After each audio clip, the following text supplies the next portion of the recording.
Hey everyone, I'm Max Clark, and we're going to go down the rabbit hole on interconnection and peering points. First, let's start with what the internet is. So the definition of the internet is a global network of interconnected networks. Wow, global computer network of interconnected networks. Say that 3 or 4 times fast.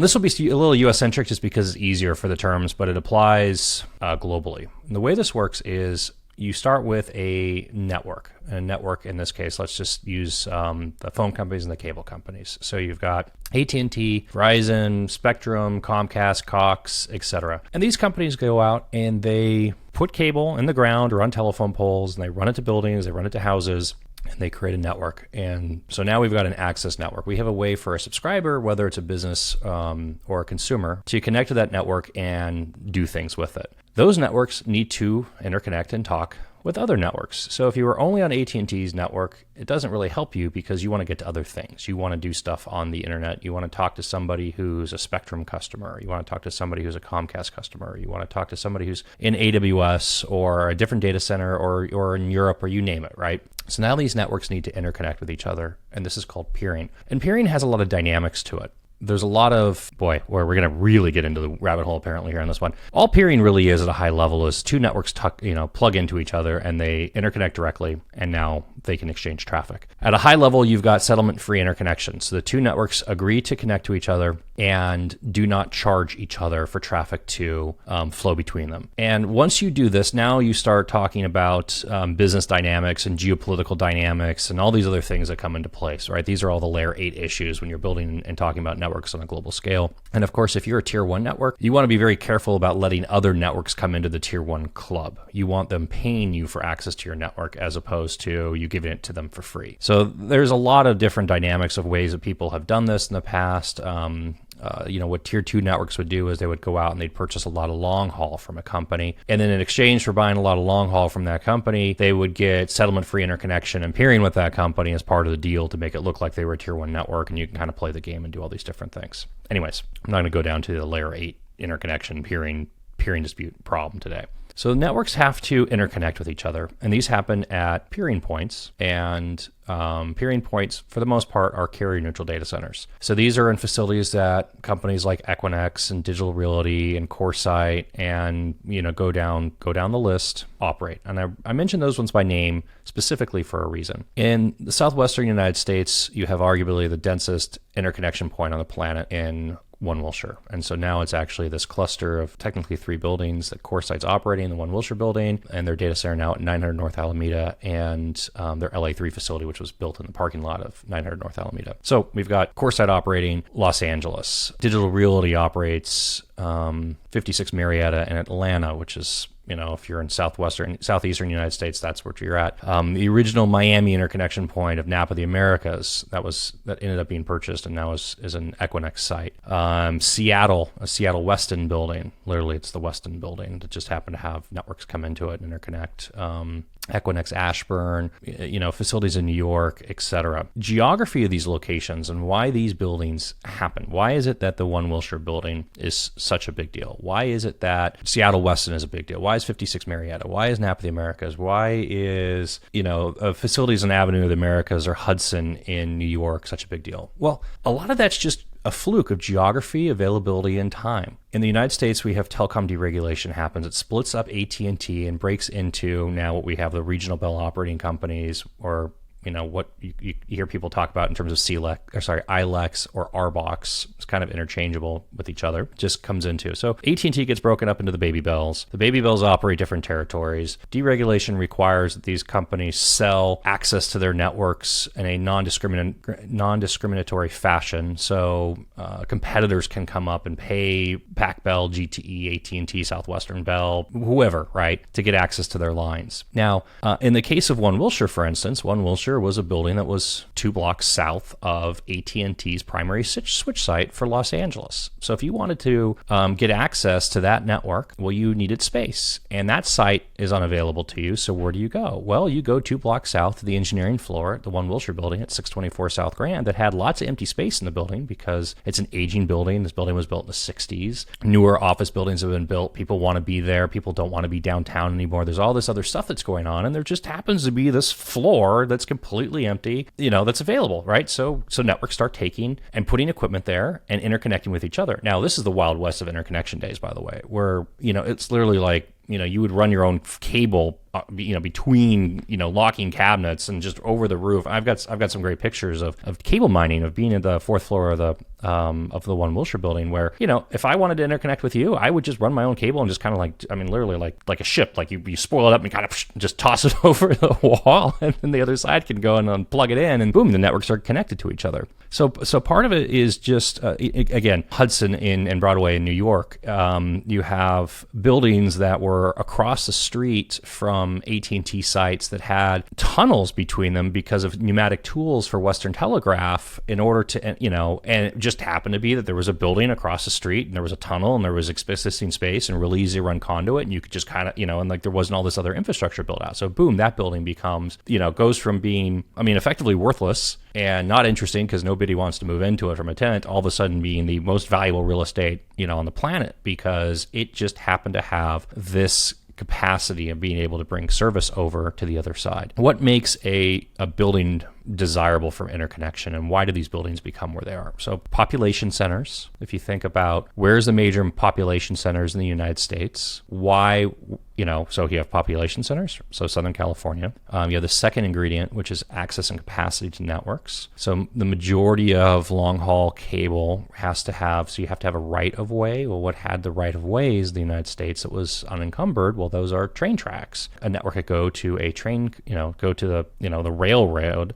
and say, we want to put conduit along your rail line. And if you ever are driving next to a train track, look, and you're going to see little orange markers, coming up every X feet. And those are marking a conduit that's carrying fiber optic cable on it. You want a rail hub, you want population center. And then in the case of the coastal, you now start, and you add another dynamic, which is oceanic geography. So in the case of trans-Pacific cables, these cables are coming into two places. They're coming into Grover Beach and San Luis Obispo, and then they're also coming into Seattle. And wow, okay, we might as well just go all the way into this stuff. We're going to really go down the rabbit hole. So the reason why that is the oceanic cable is trenched and buried in underneath the floor, underneath the sea floor, only to a certain point, and then it floats freely. So when you're putting a transoceanic cable in, you want the shortest distance between the points that you're going.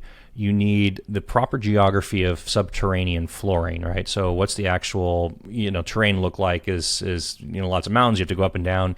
You have fisheries, so you have to deal with fisheries have priority access into areas. You can't run a cable, where crab fishing has taken place, because your cable is going to get pulled up. And by the way, these cables get pulled up all the time, right? This isn't just something that's in the ocean, like never gets touched, right? There's fleets of vessels with submarines that have to go out and find these cables and fix them when they break. And then you want access and in proximity to your major population centers and your interconnection points. So San Luis Obispo, Grover Beach, you can come in and you go to San Francisco and you go to LA, Seattle, Seattle, Miami. Well, what's just south of Miami? Well, the Caribbean and Latin America. So South America, all of the networks that are coming up from Brazil and into Colombia and the Caribbean come up to Miami and then enter the United States. If you're talking about transatlantic cables, Halifax, New Jersey, New York, there's lots of different points where these cables land, and that's also a factor, by the way, of cost, right? How much does it cost you to go out and secure the ability to run a cable up the beach and then in conduit and then to a building, because you need to have a lot of stuff in these buildings. There's some really big networks, and this goes back into like a legacy of the network, right? So Global Crossing and then Asia Global Crossing. Well, Global Crossing started by running cable between the eastern seaboard and Europe, right? So these cables went to London and they went to Amsterdam.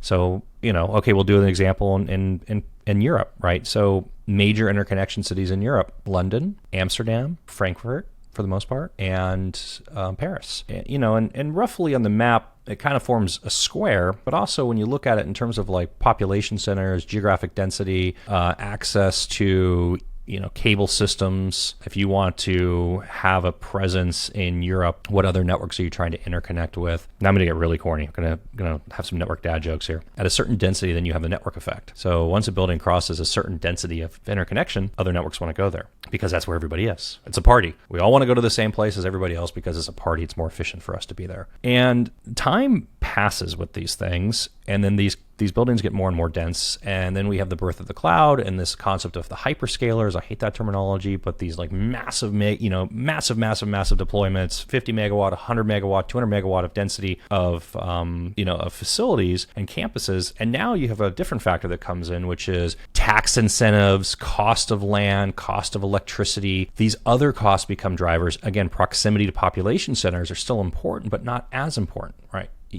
Amazon, AWS launches and is in US East 1 is Ashburn, Virginia. So now we have the DC donut with Ashburn and Reston being the primary locations for most of this cloud-based computing is in these markets. And that was a tax incentive, geography, and cost of power play. This is why markets in Oregon, so outside of Portland, you have Hillsboro, massive data center deployments up there. Why? It's hydropower.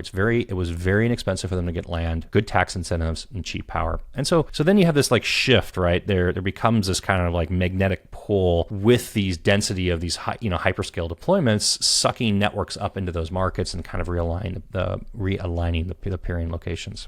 Okay, so that's a lot of kind of background information, but now let's kind of go a little bit farther into this and talk about some crazy dynamics that happen with these things. So peering is not a technical issue. I mean, it is, but it is not a technical issue. It is a business relationship issue. It is a geopolitical issue. It is a contractual issue. There's a lot of other things that come in and fit into the soup that is the layer 8 issues of building networks. And over the years, there's been really funny stories in the peering space, right? Of course, like Cogent being peered and de-peered all over the place, and peering cakes being sent out to other teams of please peer with us, and we love you guys, and can't we be friends, and all these other hijinks that take place. But there's scenarios where, and I'll use Cogent for example. For a long time, Cogent had peering with other networks, but that peering was only in 2 locations. Peering was in Silicon Valley and San Jose, and on the East Coast. So if you were in Los Angeles and you were a AT&T customer in Los Angeles and you needed to talk to a Cogent customer in Los Angeles, you weren't connected directly to each other in Los Angeles. There was no interconnection of those networks. That network was hopping up to San Jose and then coming back down to the other network and back and forth. And that doesn't seem like a big deal. Latency is relatively low, but it introduces this other dynamic with the internet that decouples geographic proximity to actual network performance and speed. So that's a simple example I've given you in terms of 2 networks in Los Angeles going up to San Jose and back. We see this in lots of different markets. So for instance, geopolitically, there's lots of reasons why certain networks in different countries can't peer with each other in region, and they have to go to a different market in order to interconnect with each other. There's a lot of geopolitical dynamics with that one. Now, if you're talking about transversing some sort of body of water, capacity constrained typically, and also much higher latency or longer time to transit and to talk to each other. So these become not ideal network scenarios. Other good example that we dealt with for a long time, Brazil. You could have networks in Brazil not want to talk to each other in Brazil because of course they want to charge each other and who's the better one and who's bigger and who's not. And so instead of being able to interconnect in Sao Paulo or Rio de Janeiro in Brazil, these networks are coming up to Miami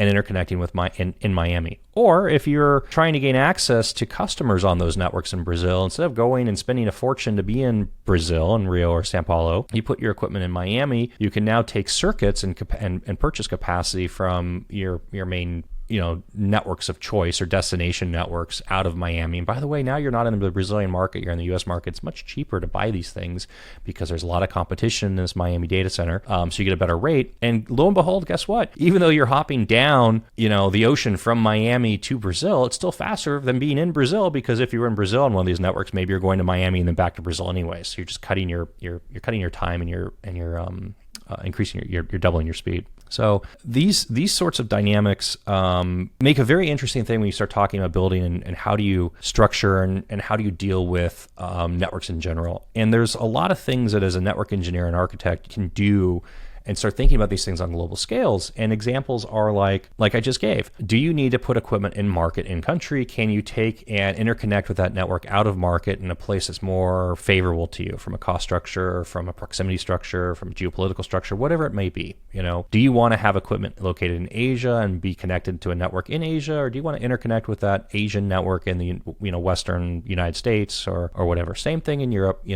Where is the best geography for you to put your equipment?